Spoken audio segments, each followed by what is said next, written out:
political leader, Bliss is a fairly quiet man who hates making speeches. He does this only when he has to. And I suppose, David, if any one man can be credited with the honors for pulling this party together since 1964, most of the honors would have to go to this national chairman, Ray Bliss. He stayed out of the factionalism of the party. One of his first tasks when he went in was the 29th National Convention of the Republican Party has been called for the day of August 5th and the hour of 10 a.m. That day and hour having arrived, I now call the convention to order and declare it to be in session. The colors will be presented by the Guard of Honor of the Dade County American Legion.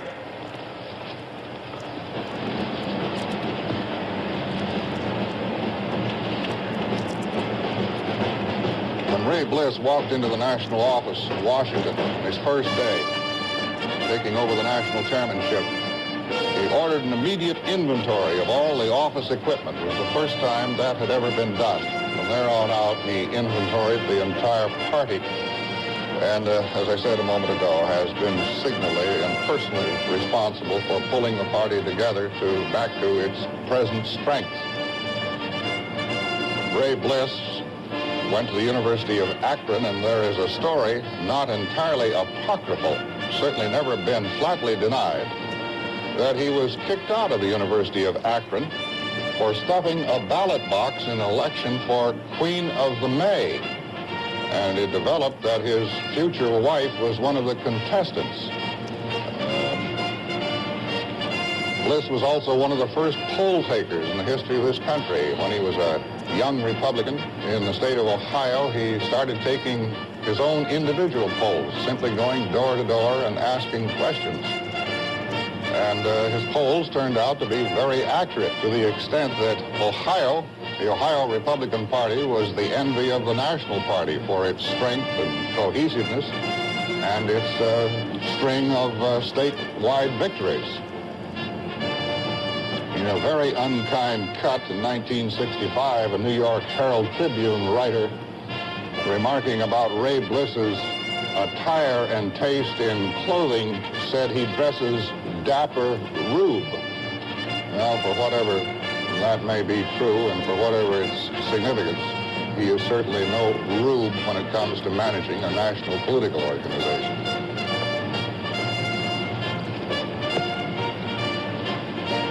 Each aisle in the hall is now filled or is filling with American flags.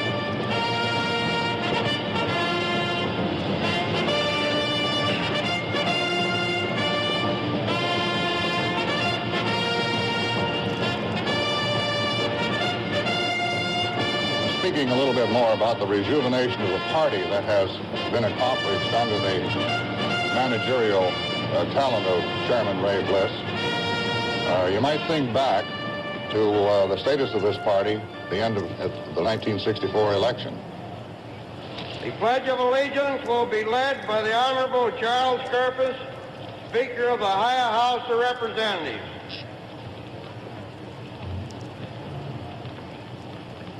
Shall we join in the Pledge of Allegiance to our flag? I pledge allegiance to the flag of the United States of America and to the republic for which it stands, one nation under God, indivisible, with liberty and justice for all. Miss Judith Otten of Liberty, Missouri, a member of the Kansas City Lyric Opera Company, will sing the national anthem. Please remain standing at the conclusion of the national anthem for the invocation.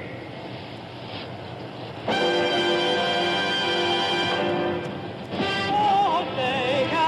you see by the dawn's early light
communication will be offered by His Excellency Coleman F. Carroll, Archbishop of the Diocese of Miami.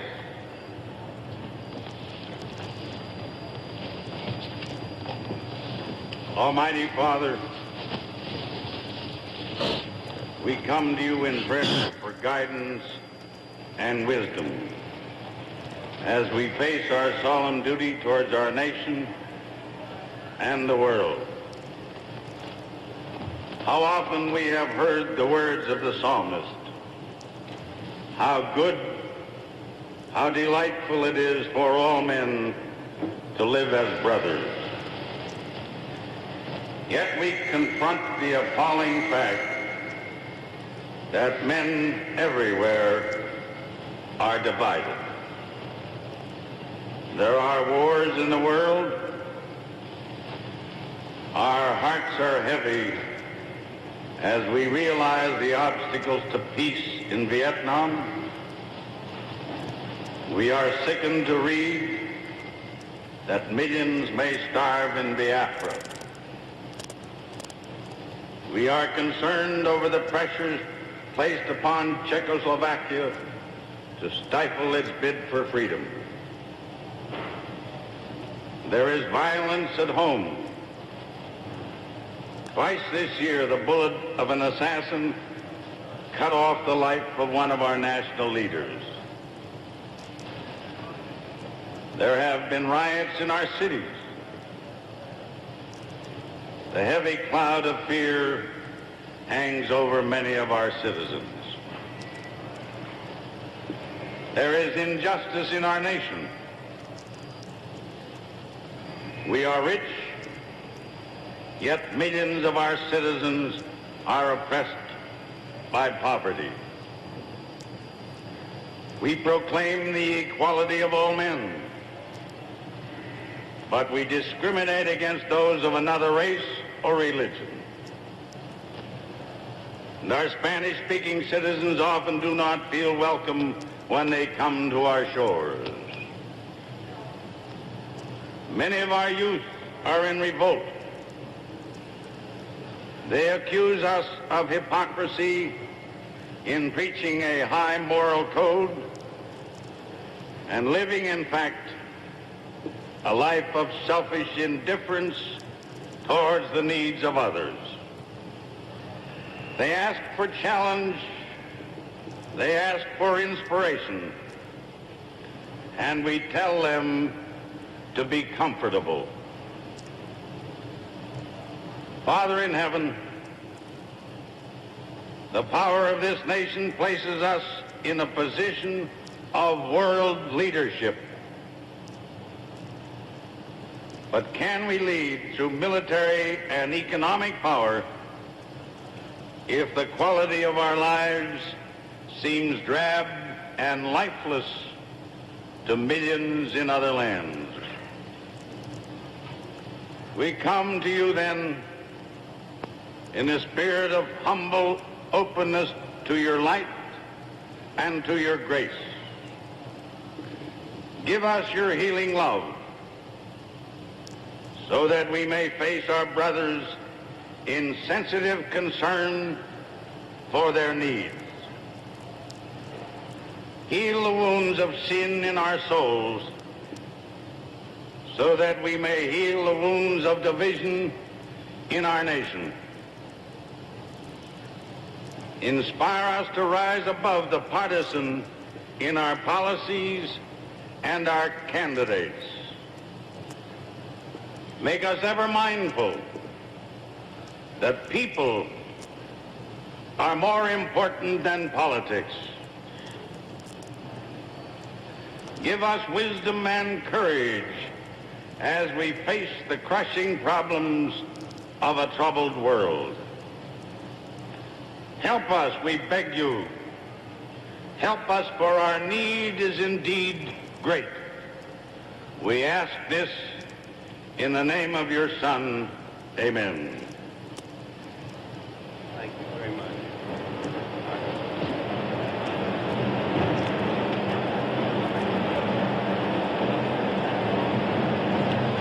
So Well, the opening ceremonies of this Republican convention are underway, and I think we have remarked earlier that a miracle indeed has occurred. This convention got off precisely on time. We were remarking a moment ago about the rejuvenation of this party, and this perhaps is something to bear in mind all week.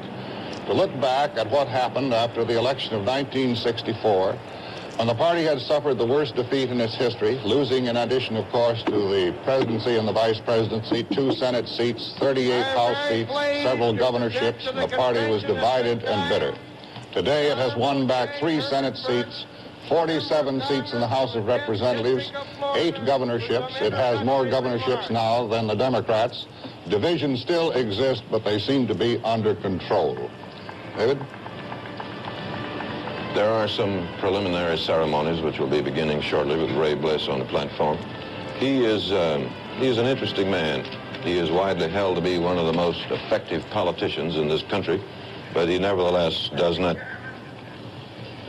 fit the stereotype. His idea of a good evening is to go home and put on his carpet slippers and eat popcorn. To John Chancellor. John? Governor Reagan, you've just arrived here in the hall for the first time. Will you go out a winner? I can't go out a loser, can I? Because what's wrong with going back to California as governor of California? We've been told by Governor Schaefer of Pennsylvania that the Nixon forces are increasing their pressure on delegates that are waving. Have you been able to observe any of this? I don't know, but I imagine that they are getting a little concerned as we get down close to the wire. Governor, can you give me your estimate of what the balloting might be on Wednesday night? Do you think Richard Nixon is going to take it the first ballot or the second ballot? Well, so far there's no evidence that it's going to be first ballot. I doubt that. I think it's going to be an open convention. I think the favorite sons will mostly hold through 2 ballots at least.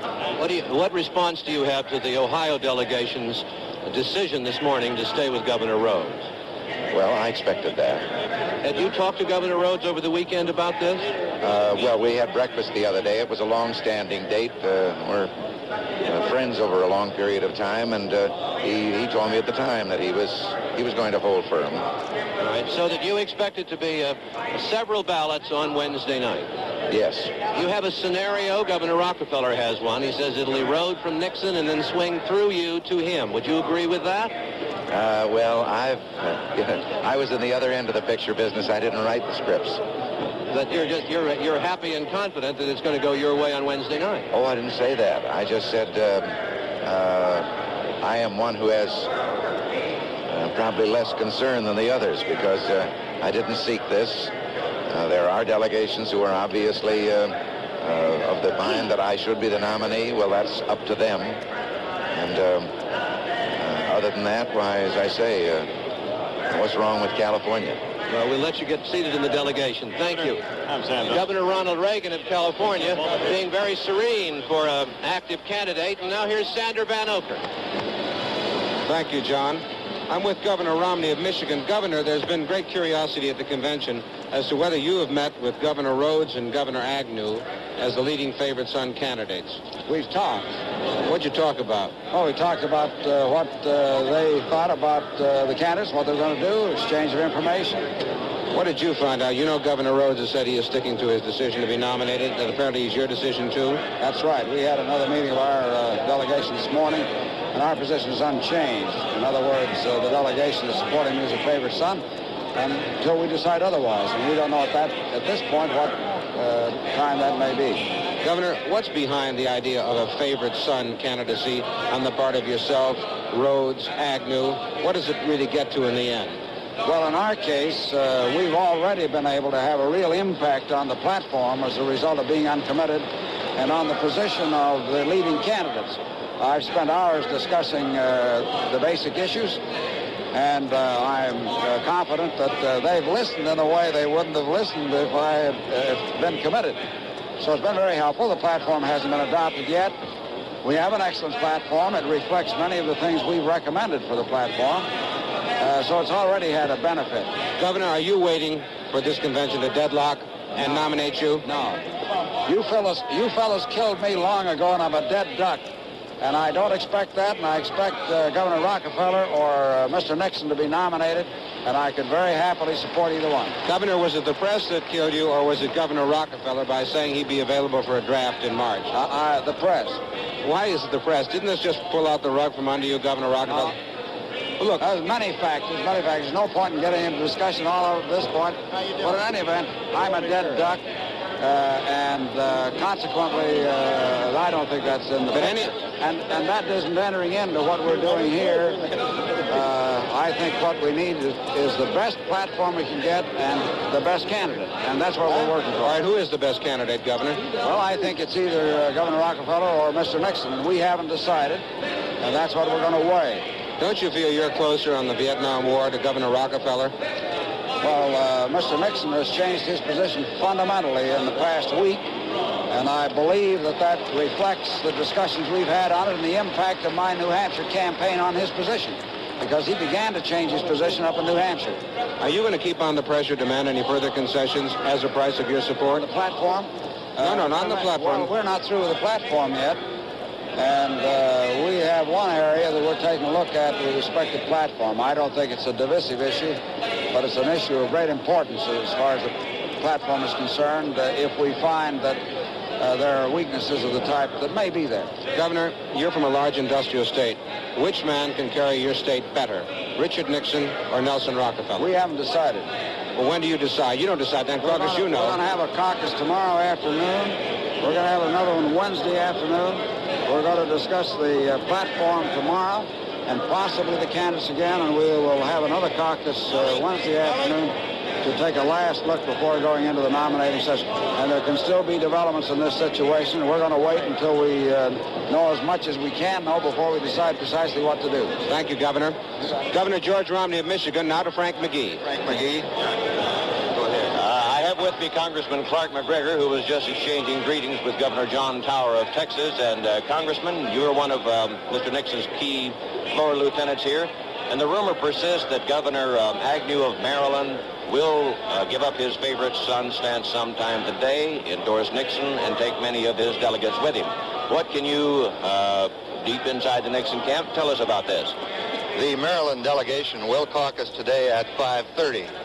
Mr. Nixon does have a majority of the Maryland delegates now, and I am reasonably confident that following that caucus today, there'll be a press conference and a statement by Governor Agnew that he does indeed support the nomination of Richard Nixon.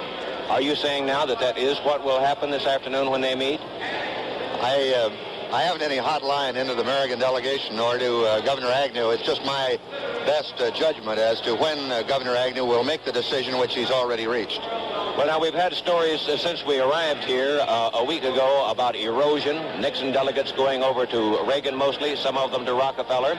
Is there any truth in this? Not in the states of which I have primary knowledge, that is the 9 states of the upper Midwest for which I have campaign responsibilities for Mr. Nixon.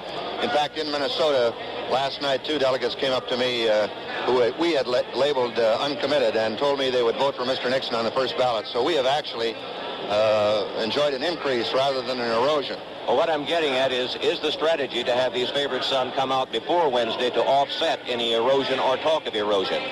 I think that that's part of the strategy, and I think you will see a number of senators and governors who lead delegations and who are technically uncommitted be making statements in the next 48 hours in support of Mr. Nixon. Was that the thought behind Governor Bartlett of Oklahoma withdrawing as a favorite son yesterday and relieving his delegation? Yes. I see. How long had that been planned? Well, Governor Bartlett came to Chicago 3 weeks ago and said to Mr. Nixon that he was for Mr. Nixon, and he would make his announcement when the Nixon people desired it.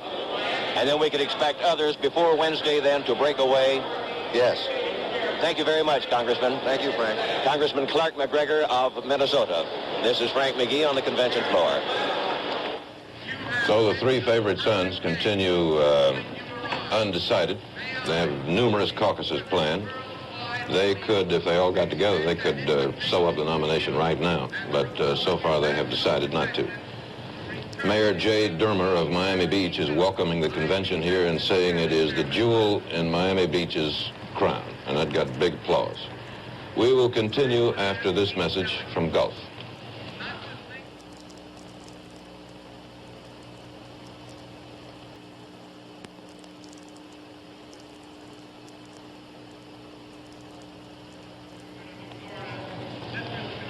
As David said a moment ago, the status and the leanings or the perpendicular status of the favorite son candidates, as you will, is about the only source of some tension and excitement here at the convention this morning.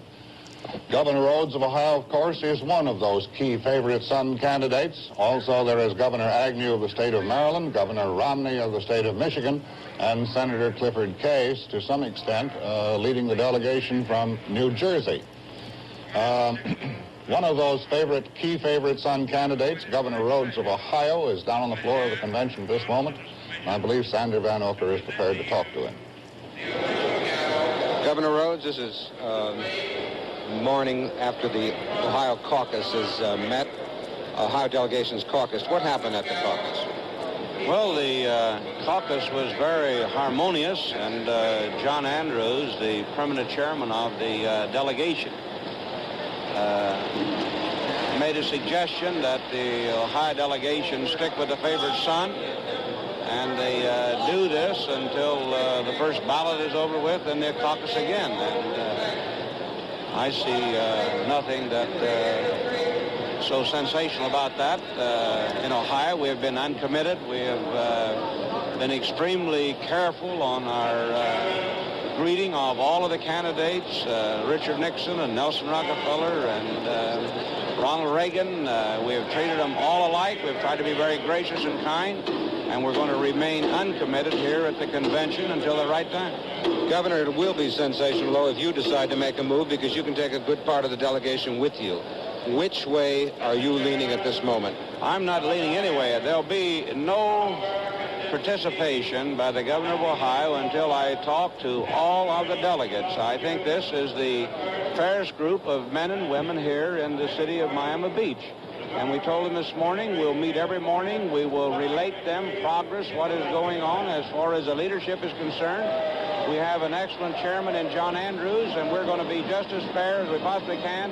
And we're inviting all of the potential candidates and the announced candidates before the Ohio delegation. Governor, you're known to have expressed doubts in the past privately about the ability of Richard Nixon to carry an industrial state like Ohio. Do you still have those doubts? Well, I haven't expressed any doubts about any of them. I think that... Not publicly. Not publicly or privately. What I have said, I've said publicly that I believe that all three of the leading candidates can carry Ohio. All of them, including Ronald Reagan? Yes, I think Ronald Reagan could carry Ohio. What makes you think that? Do you have polls or just your instinctive judgment? We have enough polls in Ohio, and I think that John Andrews, the state chairman, runs a very scientific organization. I think he relies upon public opinion. He relies upon polls and what people are talking about. Doesn't Mr. Saxby, who's the Attorney General who's running for the Senate, feel that Nelson Rockefeller would help him more in the industrial sections of Cuyahoga County? I think that Bill Saxby, our candidate for the United States Senate, have been just as fair as every other delegate in the group from Ohio. I think he's been impartial and nonpartisan in all the affairs. How much have you been wooed since you arrived here? Have any of the candidates talked to you? Well, we've talked to most of the candidates by phone or in person, and we haven't wavered from our position of being uncommitted. All right, you're going to be put in nomination on Wednesday night. What did you and Governor Agnew discuss yesterday on the golf course? Well, first we discussed the rain, and that was very bad, and we ate lunch together. We discussed about jobs and employment, pollution. Governor, you're bluffing me now, and you know it. You mean politics? Yes, There's no politics. About. Believe me, he has not. He told me yesterday that they had not come to any final conclusion. I told him that I could not say what the Ohio delegate, they're going to meet this morning at 8 o'clock. They met and taken action, and he said he will see me sometime today. Governor, have you got any ambitions to be a vice presidential candidate? I have no ambition, and I've said this on many, many different occasions, publicly and private. That's something I do talk about privately. But you will not seek the vice presidential nomination with anyone? I will not seek the vice presidential nomination on any ticket. But will you accept one? I will not accept one. You will not accept one. Thanks, Governor Rhodes, very much.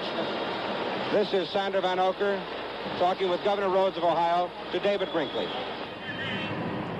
Governor Claude Kirk of Florida has been introduced to the strains of Swanee River. Down to the platform. Welcome, welcome. All set. All set. Here we go. Got my $100 speech right here. My fellow Americans, ladies and gentlemen of the convention, the Republican National Convention, the state of Florida bids you welcome. Of course, Mrs. Kirk, Erica, is not with us, and she extends her apologies. We're very busy right now awaiting the arrival of the favorite son or daughter in Palm Beach. In any case, in this historic moment, because we are assembled here to nominate the man in Miami Beach who is destined to be the next president of the United States.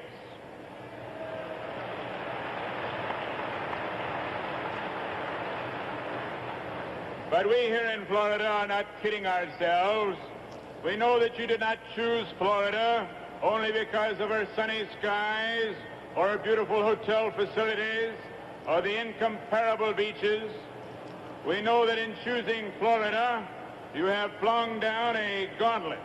You have said that the corrupt, century-long, one-party rule of the South is ended forever.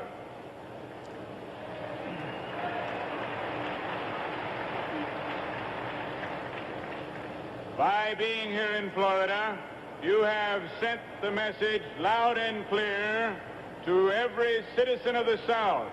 And that message is, stop being taken for granted. Turn away from the fading party of the past and turn to the Republican Party, the party of the future.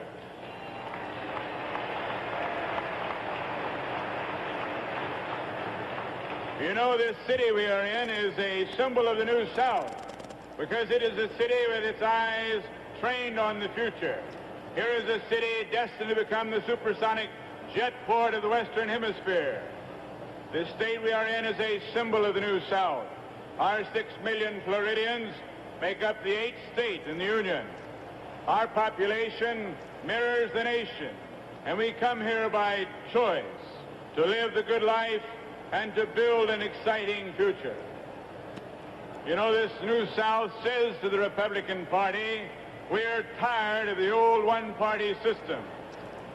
The New South says to the Republican Party, we are fed up with the old demagogues with their racist appeals. The New South says to the Republican Party, we've had it right up to here with a party that says one thing in the South and another thing in the North. The Republican Party in the New South is proud of the new role we play in the political affairs of this nation under the surging leadership who believes in the Republican Party who believes in the politics of success. The New South challenges the Republican Party to come up with this new leadership that will listen to our voice. Come up with a new leadership that will reunite our nation. My fellow delegates, this convention will respond to that challenge. This convention will put the United back in the United States. When we have chosen our candidate, the New South will do its share, and the New South will do more than its share to elect this man President of the United States. This New South has fought and scratched and clawed its way back into the two-party system. And mark my words, we are not about to throw our new power down the drain of any futile, backward, sure-to-lose candidacy of any third party.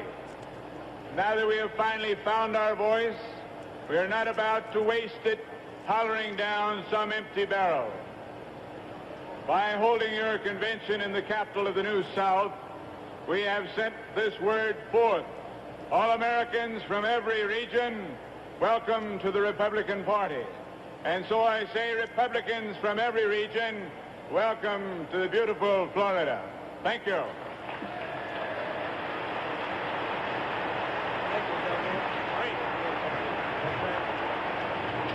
Thank you very, very much, Governor. That was the governor of Florida, who, as we indicated yesterday afternoon on NBC special broadcast, the governor of the state of Florida has a dream, and he would very much like to be a vice presidential candidate on a ticket headed by Governor Nelson Rockefeller of New York. We'll be back in a moment after this message from Gulf. From the platform, Governor Kirk, the governor of Florida, has just welcomed everybody. It is about time in a moment to introduce the temporary chairman, Senator Brooke of Massachusetts. Governor Kirk, incidentally, while he dreams of the vice presidency, is living on a houseboat tied up down here in Miami Beach across from the hotels. It is air-conditioned, carpeted, has a swimming pool and palm trees on the deck and paisley wallpaper inside, worth $150,000, and it looks like a floating suburban rambler. Ray Bliss is on the platform. The delegates are in their places. The halls are not clogged. We have been going now for about 45 minutes, and no one has yet called for order in the hall. Former President Eisenhower, as you recall, last time said he was distressed at the disorderliness and the carnival atmosphere of the Republican conventions, and so they appointed a committee to try to do something about it. They did something, but they have not... You can't make a convention orderly. But this one, so far, it may change, but so far it is a model of decorum and rectitude. The aisles are clear and everybody is in his place. Frank McGee down on the floor. Frank?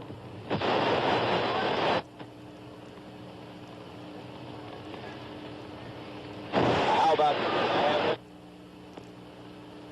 Senator Hugh Scott of Pennsylvania, whom many of you will remember from 4 years ago for a long period.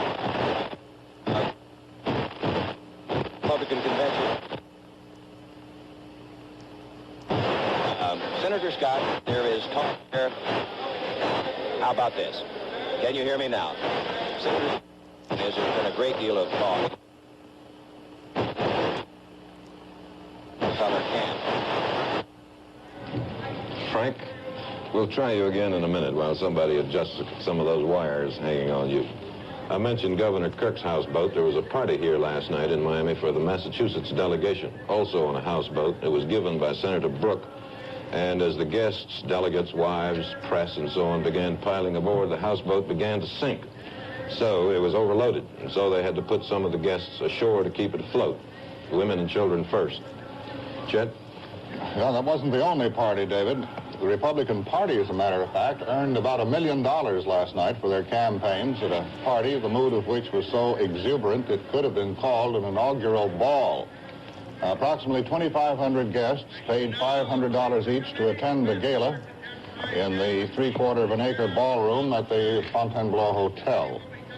For their money, they got the chance, so we are told, to kiss Happy Rockefeller, and scores seemed to do it. They could shake hands with Texas oil man H.L. Hunt, exchange smiles with the Ronald Reagans, chat with John Wayne, watch David Eisenhower dance with Julie Nixon, and eat a cantaloupe filled with tropical fruit, boned breast of capon, artichoke buttons with asparagus tips, baby carrots, continental rice salad, and a frozen Florida orange surprise. And if you wanted to, you could put the whole thing on a credit card.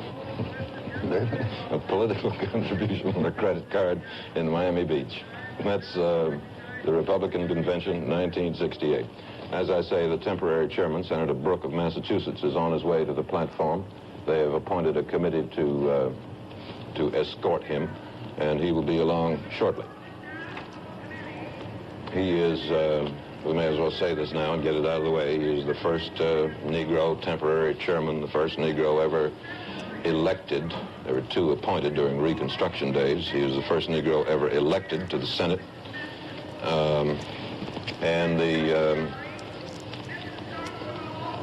An interesting fact about him, which is not new, but interesting, is that he was elected in Massachusetts Attorney General for the first time by a huge majority.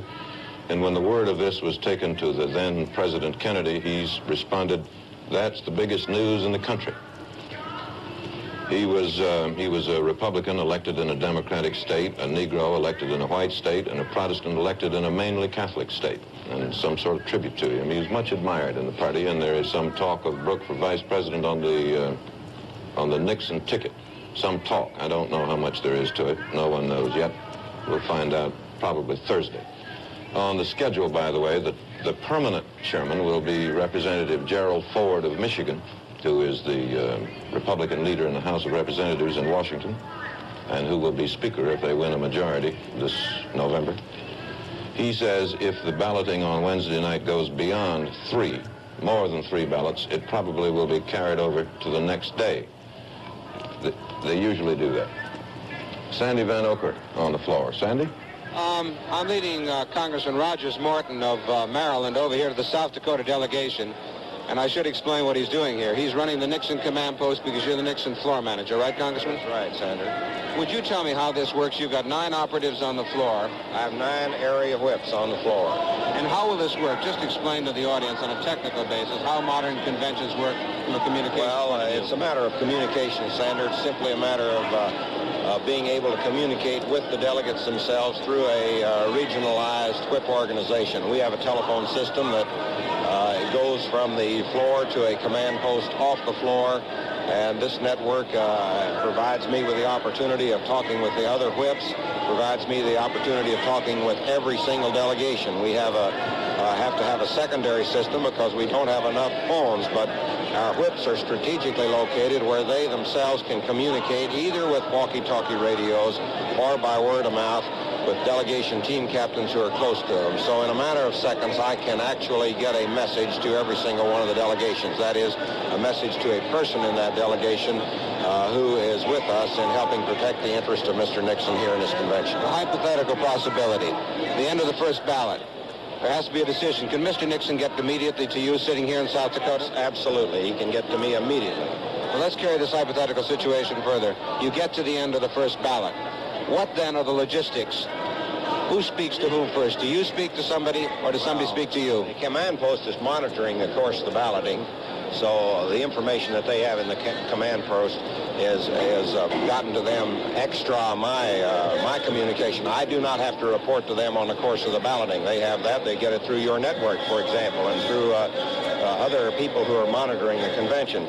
But what I am able to do is that if this gets to the first ballot and the second ballot is indicated, I would be able then, with Mr. Nixon, with his campaign staff, to have a strategic conference without any of us having to move from our position as to what action we should take following that. But let me add, I think this is a hypothetical case. We're going to win it on the first ballot. I knew you were going to say that. Thank you very much, Congressman Rogers Morton, the Nixon floor manager. Now to John Chancellor.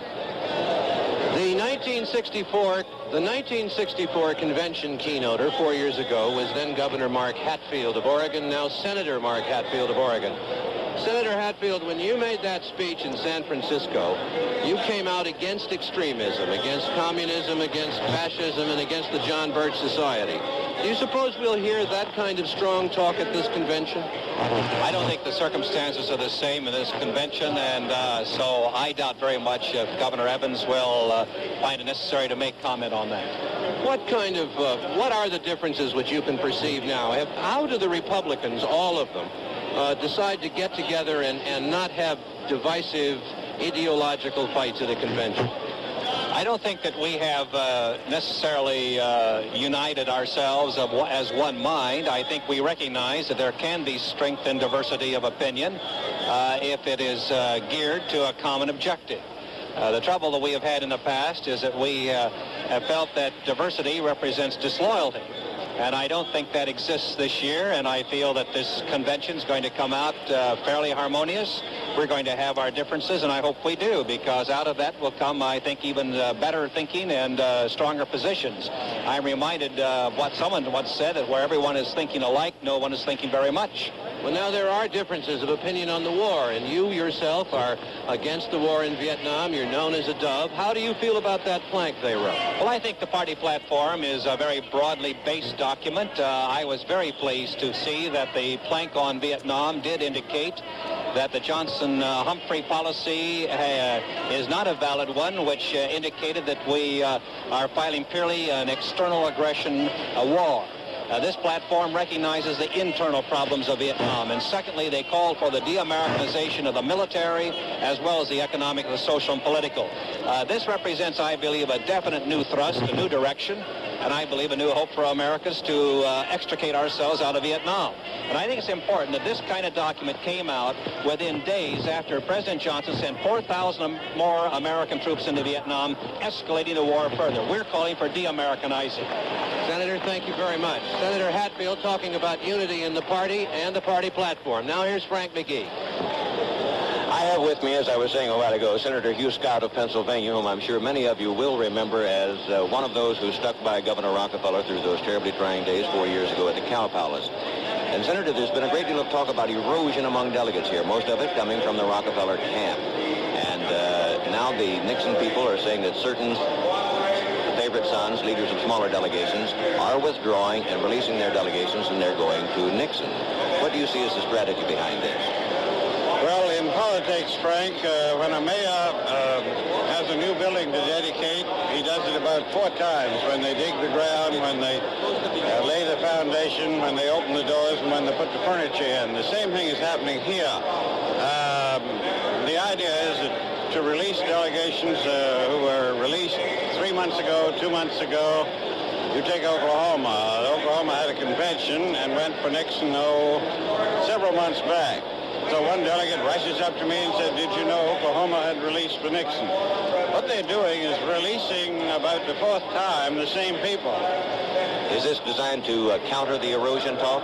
Yes, it is. I mean, if you haven't got new delegates to release, then you release the same ones over again. Where do you see This is an old convention technique. Where do you see the erosion occurring? Well, I would say there has been substantial erosion in certain southern states toward Governor Reagan. North Carolina is a marked illustration of that, Texas and some other places. I imagine that Oklahoma keeps announcing that they're for Nixon because they're afraid they aren't. Well, now there is a rumor that will not be downed that sometime this afternoon, 5 o'clock, Governor Agnew of Maryland will withdraw himself as a favorite son and will release his delegations, and most delegates will go over to Nixon. Well, I don't know whether he will or not. It's another one of those things that was written up in the Washington Post at least 4 weeks ago that Governor Agnew felt that way, and that's his privilege. We've already allowed for the fact that there are, probably 16 or 18 for Nixon, 6 or 8 for Rockefeller in that delegation. So when they're released, that's where they'll go. But I certainly would not have any surprise if Governor Agnew does that. I do not expect Governor Rhodes of Ohio or Governor Romney of Michigan to do anything other than hold on to their delegations. If either of them should, before the balloting begins, turn loose of their delegation, would that spell the end of Rockefeller's hopes? I think it would be quite a hard blow to sustain if either of them did, yes. But actually, a number of delegates are moving to Rockefeller. And they're moving in 2s, 3s, 4s. I know one delegation is ready to shift 8, possibly 10 on the second ballot, for example. Which one is that? Can't tell you. Thank you, Senator, very much. Pleasure to talk to you. Chet? Well, it goes on, all the talk on the floor of this convention to date, and now we've been in session about an hour and 45 minutes. All the talk here is still centered on the 3 favorite son candidates, Governor Romney of Michigan, Governor Agnew of Maryland, and Governor Rhodes of Ohio. What are they going to do personally, and what are their delegations going to do? Thus far, it's the only source of tension and excitement.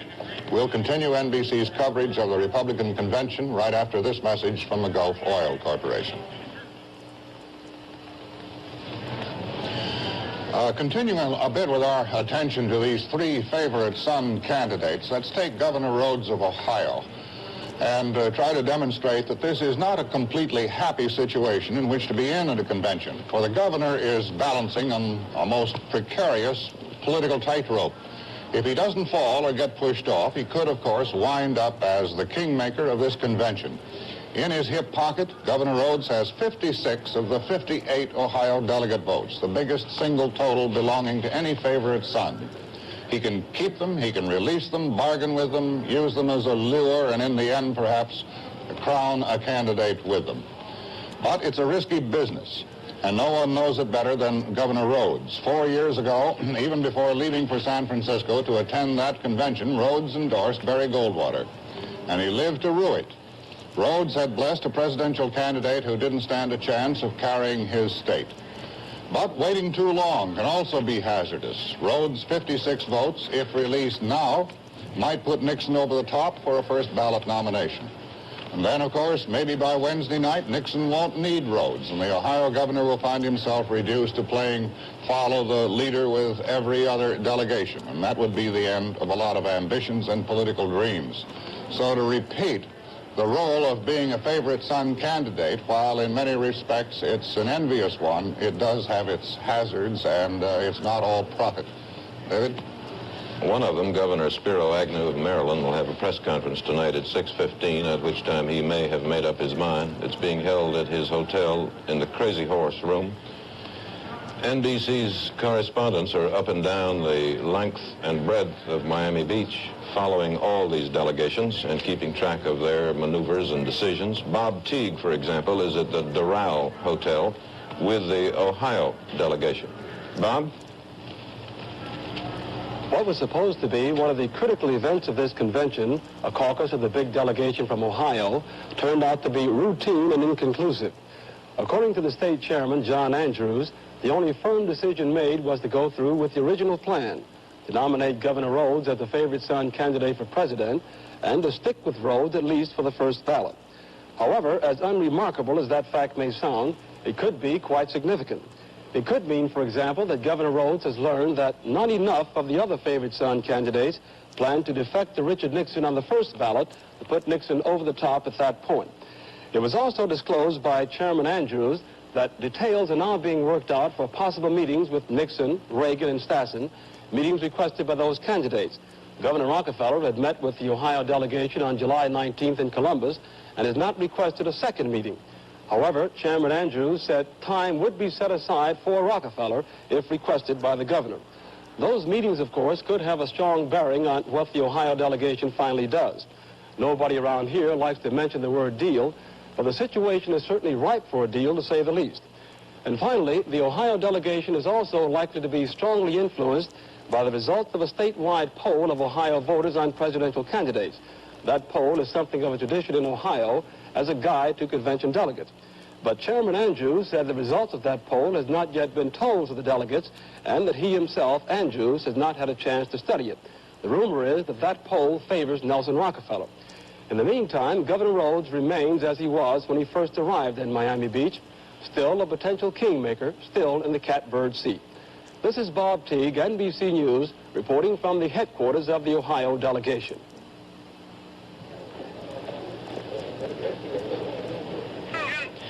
This is John Dancy, NBC News, at the headquarters of the Reagan delegation, the Deauville Hotel. Governor Reagan has left the hotel and gone to convention headquarters.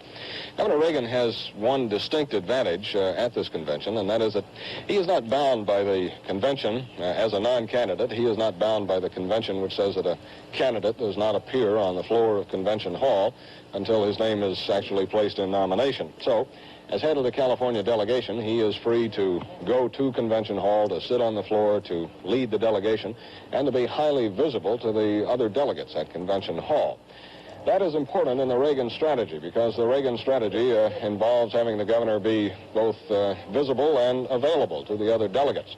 What the Reagan people are hoping is that Mr. Nixon will start to falter after the first or second ballot, and that the delegates then will switch to a conservative like Ronald Reagan, rather than to a liberal like Nelson Rockefeller. So to that end, Mr. Reagan is meeting with other delegations here today, but so far he has met with several delegations, and the Reagan strategy is based on getting a great number of delegates to shake loose and go to Reagan. So far, that has not happened. This is John Dancy, NBC News at Reagan headquarters. Here at Nixon headquarters, there's an air of what the State Department would call cautious optimism, but probably with better reason. The pressure on favorite sons continues. Senator Hiram Fong, Hawaii's favorite son, announced this morning that he had solved the dilemma of a favorite son who has a favorite son of his own. Senator Fong, who has been a Nixon backer for some time, unqualifiedly announced his support for Nixon, but said that while his name would go to the convention as a favorite son, he would withdraw that status upon the completion of the first ballot, but before the tally is announced. Otherwise, things continue quietly here. Preparations are going ahead for the reception of Mr. Nixon when he arrives in Miami Beach this evening. His press secretary tells us there will be a spontaneous crowd on hand, complete with a spontaneous chief of police to estimate its size. So it now appears that the first really crucial period will be after the first ballot is completed, in that period when delegates can switch and change and shift their votes, all before the count is announced. So while it is probably true, as his opponents say, that Mr. Nixon does not have the votes he needs on the first ballot, their period of maximum peril will arrive after that, and it is quite possible that he will have those votes before the second ballot begins. This is Frank Mankiewicz, NBC News, at the Nixon headquarters. Soon we will find out. Now, of course, Governor Agnew's announcement will have more than just the ordinary impact because of the bandwagon psychology that always is started, or they try to start at this point in a convention. Reason being that Governor Agnew was one of the major national figures to come out early for Governor Rockefeller. He urged Mr. Rockefeller's entrance in the race, supported him, had every reason to believe that Governor Rockefeller was going to enter. And then when Mr. Rockefeller made his first decision not to enter the race, Governor Agnew was one of the most surprised of all. As a matter of fact, he could be compared to the bride waiting at the altar without a groom. So now it is expected that Governor Agnew of Maryland is going to announce for Richard Nixon tonight. This is Nancy Dickerson, NBC News at Republican headquarters. Perhaps in order is a word about the security that is prevailing in and around this convention. Here's an example of it. Press and VIP credentials are in such short supply here that nearly a dozen Pennsylvania reporters, photographers, and state party officials will be covering this first session, at least, in their hotel rooms while watching television. Apparently, the National Committee failed to send enough tickets and credentials to the Pennsylvania State Republican Committee. Whatever the cause, reporters have been fuming all morning at Pennsylvania GOP Press Secretary Bob Carroll, who certainly isn't too happy either, because he hasn't been given credentials for himself. Carroll brought this to the attention of Governor Raymond Shaver's press aide and discovered that the press aide had no credentials. Well, a story like that is being duplicated somewhat repeatedly around this convention this morning. And at any convention, there are always a number of VIPs and other officials and guests who would appear to have some sort of a license to visit a national convention. But they have no license at this one, at least to this stage. We'll be back in a moment after this message from Gulf.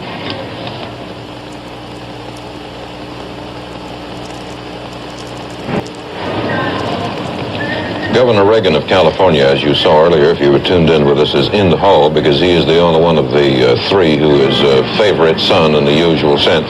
The other two are, of course, not here. Nixon, in fact, didn't come into Miami until last night. They are ensconced up and down the beach in hotel suites. Reagan in one at a hotel in season. I don't know what it costs now. In season, it costs $525 a day. Nixon's costs $400. Rockefeller, who is the richest of them all, is in the hotel farthest away, and he is camped out at $60 a day. John Chancellor, you there? Yes, David. I'm standing here with Senator Charles Percy of Illinois, one of the people who continually gets mentioned as a potential vice presidential candidate. In your endorsement of Rockefeller, Senator Percy, how do you judge the campaign as of now? What effect did the Ohio delegation decision not to move toward a candidate have on Rockefeller's candidacy? Well, of course, that was crucial, John. It was essential that Ohio stay uncommitted to any specific candidate other than their favorite son. We're trying to encourage as many favorite sons as possible to keep an open convention from being foreclosed on the first ballot. Would you, looking back on the Ohio decision now, say that the Rockefeller cause would have been lost if the delegation had decided to go for another candidate? It would be severely crippled, no question about that. Possibly not lost because there's still 2 days until Wednesday night. But it would have been a real setback. But I felt that Governor Rhodes would stand firm in the Ohio delegation on this, and this has now been confirmed. Senator, I've followed you this morning for the last half hour. You've been calling on delegations and talking to a lot of people. What do you, as a Rockefeller supporter, feel the mood of the floor is right now? I think it's a mood to want to have a candidate that would win. And I do not go to committed Nixon delegates and try to change their minds. Those that are uncommitted, that are wavering, are the ones that I talk to in as many delegations as I can reach. And I simply talk about the excellence of the candidacy of Nelson Rockefeller. I think he's a man for the times. I think he can bridge the gap between the rich and the poor, between the black and the white, between the generations now that is so wide. Senator, you were in kind of the catbird seat in the Middle West as a potential vice presidential candidate for almost any nominee, or Rockefeller or Nixon, and then you endorsed Rockefeller. Why did you do that? Why didn't you just stay silent? Through utter conviction that the times are so perilous and the opportunities for this country so great that we need the best possible man. As you know, in my statement, I said we're fortunate in the Republican Party to have 2 highly qualified men. But I've worked with Governor Rockefeller for a dozen years, intimately. I think he's a man who will give strength to this country abroad and give unity to us here at home. He can heal many of the wounds that we have internally. And for that reason, I solidly support him. So that we could assume that in terms, if Rockefeller wins the nomination, that you'd be on his mind as one of the men he might think of as a vice presidential candidate. I wouldn't think so at all. I've never heard that really seriously discussed. But what if I were to ask you the same question about a Nixon nomination? Well, I'd heard that discussed a great deal before I supported Governor Rockefeller. I've heard very little about it since then. It's highly improbable. Well, thank you very much. And you think it's going to be open on Wednesday night? You think we'll have a long night balloting? I hope so. It's going to be a long night. It'll take 5 or 6 hours for, I think, just the nominations and the favorite sons and the demonstrations. But all of that is a part of it until we get down to the actual balloting. And you're going to keep working down here for Rockefeller? Every single moment I am working for the man I believe would be the best president and the man the Democrats most fear to run against. That is the politicians in the Democratic Party. I think millions of Democrats would switch over and vote for Rockefeller. That's why he could win with taking almost half the independent vote, too. Right. Thank you very much. Thank you, sir. I'm going to have to be the first reporter at this convention to say he doesn't know where the program is supposed to go at this point. Could somebody tell me that? Thank you. Now to Ed Newman. Thank you, John. I'm standing with Colonel Jack L. Warner, who's a member of the California delegation and is also, of course, a member of Warner Brothers. Colonel Warner, how long is the California delegation going to stay with Ronald Reagan? Until he dismisses it. There's been written forms and whatnot and things in the paper wherever that after the first ballot, the governor will dismiss the delegation. That is not true. He emphasized it yesterday afternoon that he'll dismiss the delegation whenever it's a proper time to so do. Do you expect him to dismiss it, or do you think he's going all the way? I believe he's going all the way. Now, have you heard, Colonel Warner, that Governor Agnew of Maryland, who is thought to be a key man, is expected to come out for Richard Nixon tonight? Have you heard that? No, I'm rather incarcerated. I haven't heard very much. Well, we have heard it. What do you make of that? What do you think that's going to do to Reagan's chances? Well, I imagine that the greater amount of delegates complete the whole United States members, whatever they decide, is one of the man is going to be nominated. I don't know what chances it's going to do, what it'll do with Reagan. I'm not in position to know, and I couldn't prophesy if I really did know. Is there any pressure within the delegation to break away? None whatsoever. There are 86 delegates and 86 alternates, there hasn't been one person who has spoken up and said they'd like to get free and vote the way they please. Now, suppose the delegates are dismissed, Colonel Warner. Where will they go? Will they go to Rockefeller or will they go to Nixon? As I see it, and feel it rather, I believe they'll spread out over three people: Reagan, Rockefeller, Nixon. Not in that order. Well, once they're dismissed by Reagan, they won't be staying with Reagan anymore. No, you won't have to. But if Reagan still stays in the running, why naturally a great majority of the women and men will vote for the governor. I feel. This is my pulse. That's all I know by. Tell me how you feel about the way the convention operates. It's the first one I've been at, other than seeing it on television through the many years. It's fantastic. It's unbelievable that an organization as large and as mammoth as this can so easily be handled with the least amount of effort. But were you able to hear anything that was being said on the platform? Not to a great degree, just here and there. There's a little too much noise, although I know the viewing public throughout the world will hear and see everything they're saying. Do you want to know what's being said on the platform? Not at this meeting altogether, this opening session. Tonight, I hope that it'll be quiet so we can hear the important speakers. Also, some important this afternoon. Wouldn't be a bad idea if they did keep quiet a little bit. I'm afraid there's too many women here to keep it quiet. Of course, the men are doing most of the talking. You just made it with that. Thank you, Colonel Warner. Thank you. I appreciate it. Edwin Newman on the convention floor. Thank you again. We have just learned that 16 mules will invade this somewhat elephant-conscious resort city, hitched to 8 wagons, and they're part of the Poor People's Campaign. 100 members of the campaign are expected. 40 left Atlanta by bus last night. Another 40 are coming from Memphis, Tennessee, and about 20 are heading toward Miami Beach in private automobiles. The Reverend Ralph Abernathy, leader of the campaign, says he would like to get seats for all his people so they can meet and talk with individual members of the delegations here. And if he cannot obtain the tickets, Abernathy has hinted he'll stage daily mule parades around this convention hall. Well, as it's going now, the Reverend Abernathy apparently is not going to obtain seats unless some drastic changes in the rules and regulations occur. So far as vice presidential nominations are concerned, another name that keeps coming up is that of New York's Mayor John Lindsay. Lindsay insists, however, flatly that he has no interest in becoming a vice presidential candidate. Other names mentioned are those of Senator John Tower of Texas, Governor Daniel Evans of Washington, who is to be the keynote speaker, Senator Howard Baker of Tennessee, who, by the way, and as you perhaps know, is Senator Dirkson's son-in-law, Governors James Rhodes of Ohio and John Volpe of Massachusetts, House Minority Leader Gerald Ford of Michigan, and Representative Bob Wilson of California. But insofar as Mayor John Lindsay is concerned, we're about to transmit a taped interview with him. So let's switch to Gabe Pressman at the Americana Hotel by tape. Mr. Mayor, as you prepare to go down to the convention hall, and I ask you, how do you feel about this report that former Vice President Nixon is considering both you and Senator Percy as possible running mates?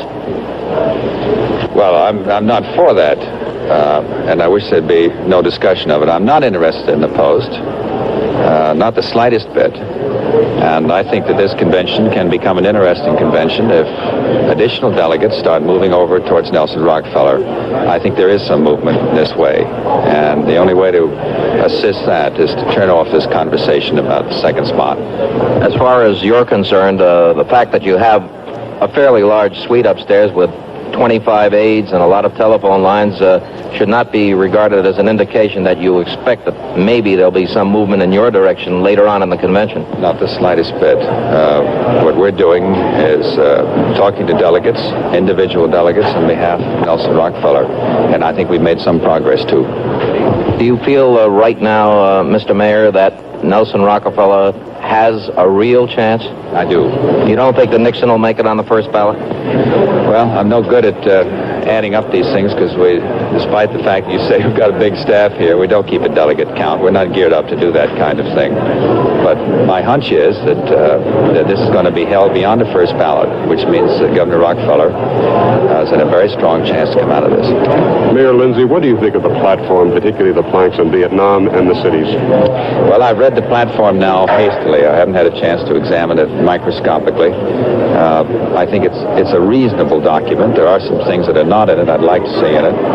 I think Governor Rockefeller has about stated it right. The governor said that it is consistent with his philosophy and his position in this convention, that it's moved towards him more than any other candidate that is around this place, and I think that's right. What would you like to have seen that isn't in it? Well, there are some things about the cities that I would like to have seen in it to make it a little bit stronger and more positive on Vietnam in some ways, but on the whole, I think the governor stated it about right, that it's a document that he can stand on. And that means that you, as a Republican moderate, can live with this platform. Yes, it does. Thank you, Mr. Mayor. We've been talking to Mayor John Lindsay of New York in the lobby of the Hotel Americana. Gabe Pressman in the lobby of the Americana as Mayor Lindsay goes to Convention Hall. During this largely ceremonious opening session of the Republican convention, we have been hearing from some of the prominent figures in the party, as you've seen, interviews winding up a second ago with Mayor Lindsay of New York. We heard from Governor Romney earlier, who assessed his own chances with a phrase saying of himself, "I am a dead duck." Colonel Jack Warner, as a delegate from California, pledged to Governor Reagan and was interviewed on the floor a minute ago. And he says the California delegation will stay with Governor Reagan until he dismisses us. Some time ago, when Reagan first announced he was running for governor, Warner, he used to be his boss at Warner Brothers, said he thought it was not good casting, that they should have another actor for governor and Ronald Reagan for his best friend. We'll be back with more of NBC's coverage of the Republican convention after this message from Gulf.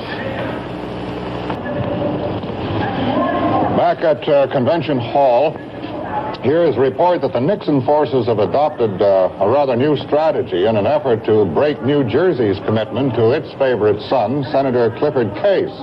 And it goes, if you help Rockefeller, you're going to wind up with Reagan. Nixon staff members reportedly are telling that to the New Jersey delegates. New Jersey voted 38-2 yesterday to support Senator Case as a favorite son on the first ballot. The New Jersey move was a blow, of course, to the Nixon forces. One delegate, Mrs. Eleanor Nisley, a Rockefeller supporter, said a Nixon staff member spent more than 2 hours yesterday telling her she actually was helping Reagan. If he ever does convince me, Mrs. Nisley said, then I will vote for Nixon. He's better than Reagan anyway. Well, that gives you an idea of what's going on here among these various delegations, and as the aides for the various candidates work on those delegates who appear to be wavering in any degree, and also continue to work on the delegates pledged to the favorite sons. Governor Spiro T. Agnew entered Convention Hall this morning, acknowledging that it's no secret at all that he is indeed leaning toward Nixon, but he was very careful to add that that could change. Agnew said it is still probable that he will announce his decision to the Maryland delegation this evening. Questioned about his own availability for vice president, Agnew said, I don't think that is in the cards at all. Now to the convention floor and Sander Van Oker. I'm standing down here on the convention floor with Governor John Volpe of Massachusetts. Governor, you lost to Nelson Rockefeller in your primary, but how many ballots is your delegation committed to him? It is committed only on one ballot, the first ballot, and that only. Okay, what happens then? Then Dick Nixon will be nominated, and how does Massachusetts break down? If there is a need for a second ballot, Dick Nixon will get a majority of our delegation. It won't be a large majority, but he will get a majority of our delegation. Well, you've got 34 votes. At the end of the first ballot, can you ask to be recognized and then switch? I cannot do it at that time. We could on a technicality, but we're going to live both within the intent as well as the spirit of the law.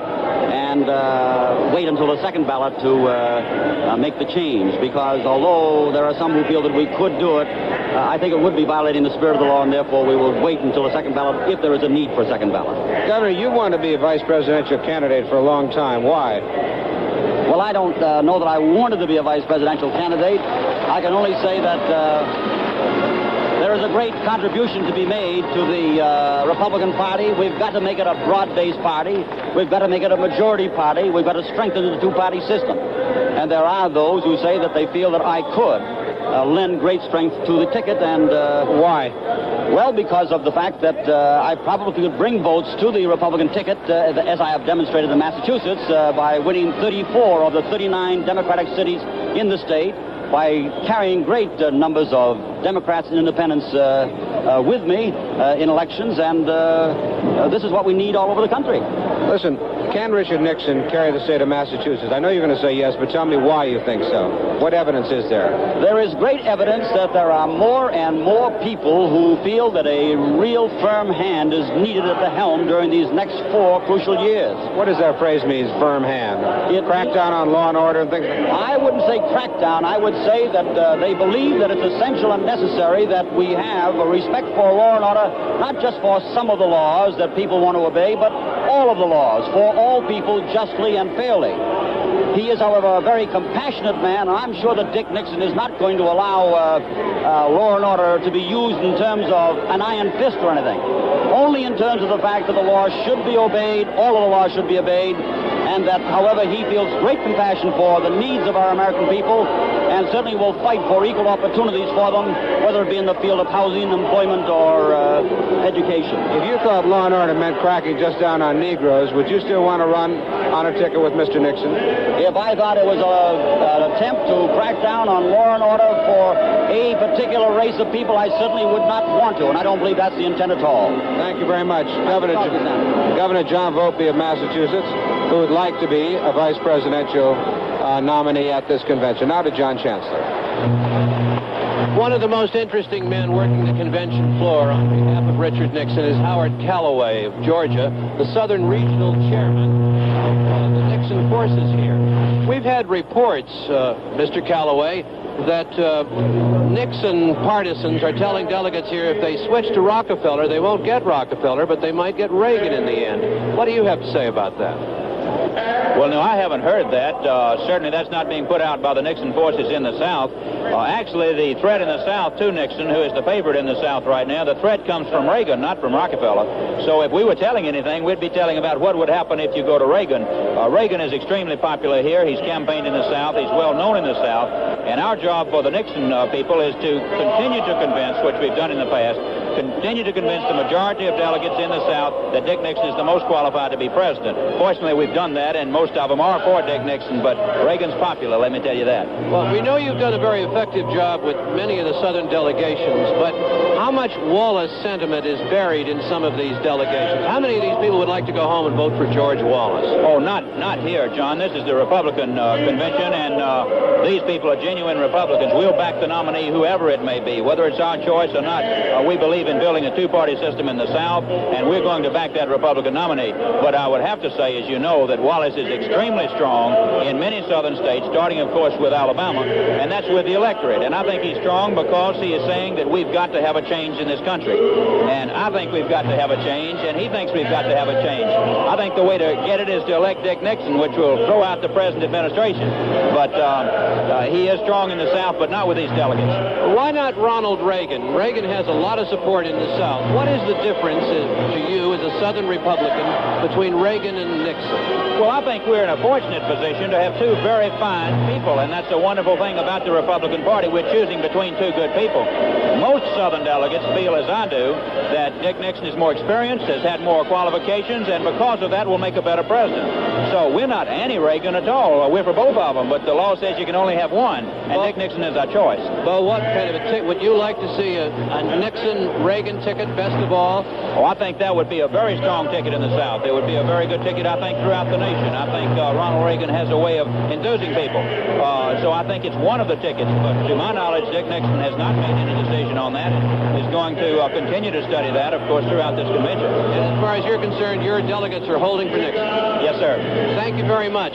Howard Callaway of Georgia, the Nixon Southern Regional Chairman. And now here's Frank McGee. I have with me Mr. Frank Hap Farley from Atlantic County, New Jersey, one of the more influential members of the New Jersey delegation. Now, Mr. Farley, we have a report that the Nixon people are bringing great pressure to bear on this delegation, arguing that if you continue to stick with Senator Case and thereby stick with Governor Rockefeller, you may end up not with Nixon, but with Reagan, which for you would be worse. Are they bringing this kind of pressure to bear? That's not true. Yesterday, I moved that the delegation defer action, not for the purpose of perpetuating Case as a favorite son. He is our favorite son, and we will support him. However, this is done for the solidarity, and may I say, as a team effort of New Jersey to keep intact. It was a committee of 5 appointed, which I happen to remember. It can call an emergency meeting at any definite move. Any reaction may happen at this convention. But have not the Nixon people been bringing pressure to bear on you, saying now's the time to move, don't hold off, you may end up with Reagan? No, I haven't heard that, and I'll say frankly that I've talked to Nixon people and Rockefeller people, and they think primarily, basically, we should remain as a team until such times there's some definite action in some way or the other. Now, you say both sides are agreed, Nixon and Rockefeller agreed on this approach? No, this is the delegation, New Jersey delegation. Now, I see. I moved the motion, was unanimously adopted yesterday, that no action be taken on the vote until Wednesday or until such times there is some definite reaction or some positive move for one of the candidates, and within an hour's time, the 40 delegates will meet and make some final determination. There is no, and I was outlined to Senator Case that if this is a dilatory tactic, that I would bitterly oppose it.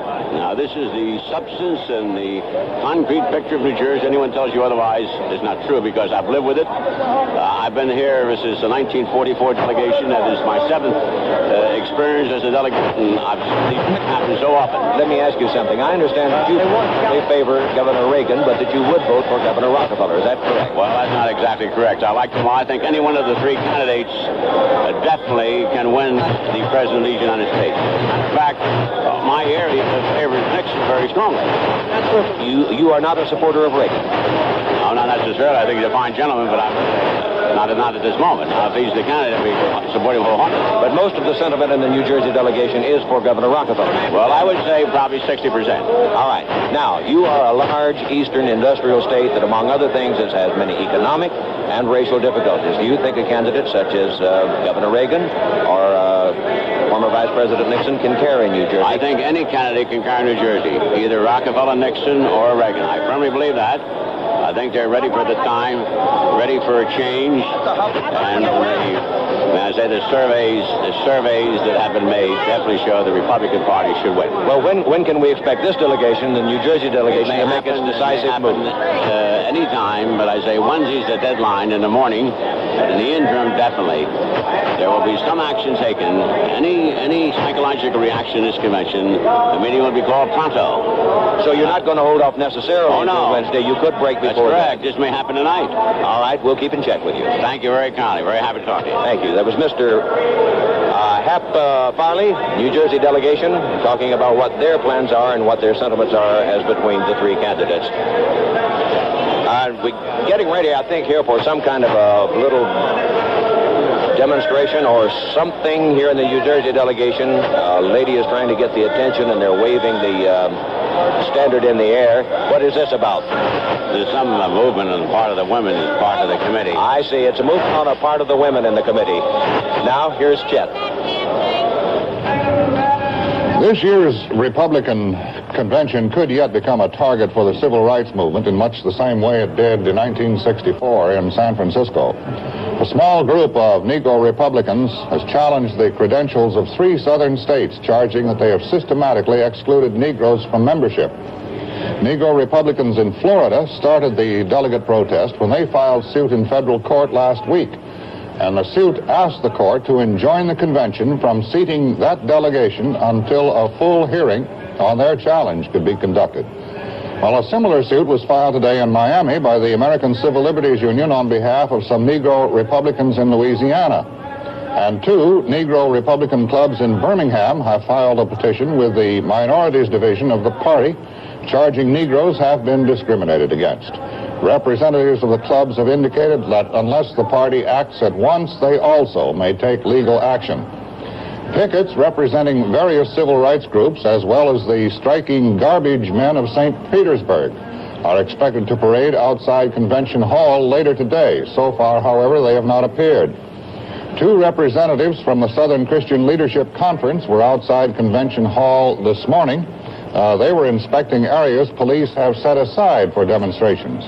They said picketing would start later in the day and that Dr. Ralph Abernathy, the head of SCLC, would take part in that demonstration. So I say, thus far, they have not appeared, and at this moment at least, everything inside this convention, and indeed outside it as well, is as calm as the Bay of Biscayne. Commercial, is it, David? Yes. We'll be back with more of NBC's coverage of the Republican convention after this message from Go.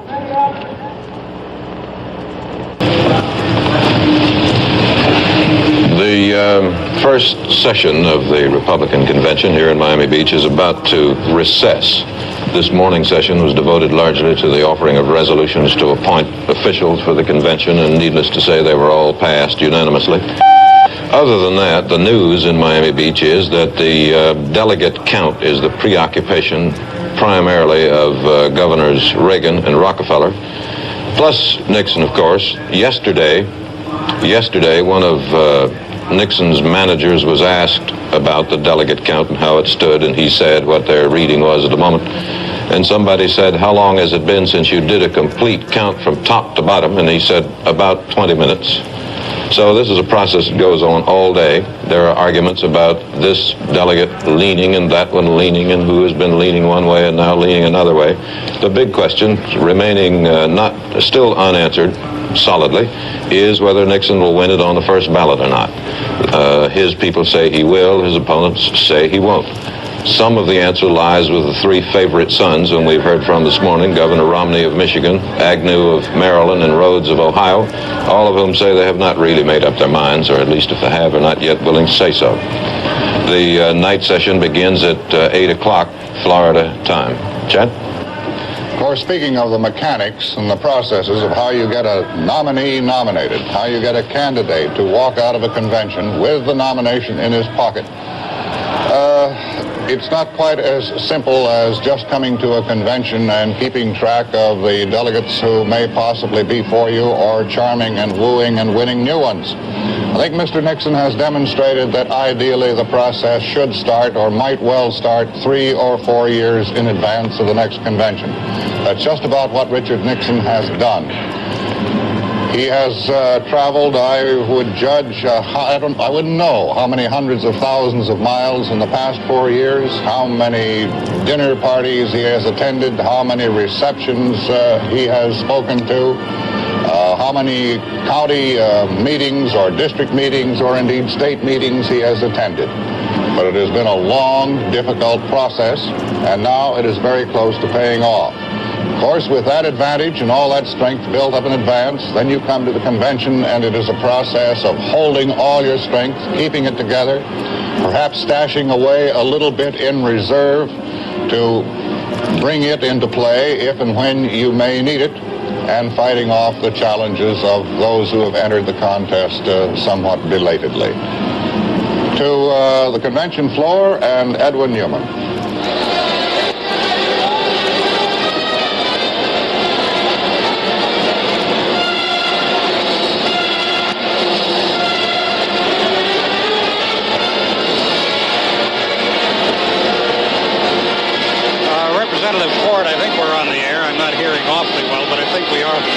Session of the convention is over. You don't get up there on the platform to take charge yourself until tomorrow night.